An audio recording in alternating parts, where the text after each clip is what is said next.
तामिनी घाटात भूतांवरच्या गोष्टी तुम्ही आजपर्यंत ऐकल्याच असेल, आज मी अनुभवणार आहे। आता ही ट्रिप तर एकदम सरप्राईजवाली होती, बिकॉज आम्हाला पुण्याच्या बाहेर पडेपर्यंत अजिबात काही माहिती नव्हतं। पण मी माझ्यासाठी चॉकलेट घेतलं।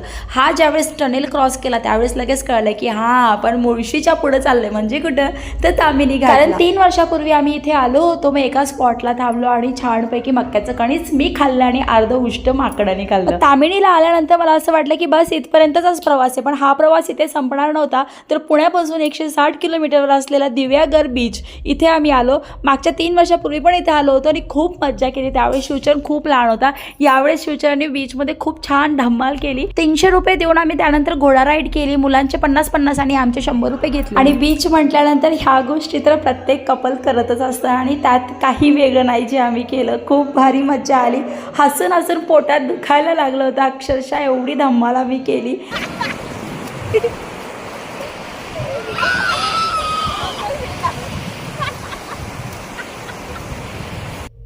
समुद्राच्या पाण्यात इतकी धमाल केली की त्यानंतर माझा गळा पूर्णपणे गेला होता। आज 3 दिवस झालेले आहे, आज फक्त ताप नाही आहे, तर गेले 2 दिवस खूप ताप होता। तर फायनली आम्ही तामिनी घाटात रात्रीचा प्रवास केला आणि भूत काय मला दिसलाच नाही।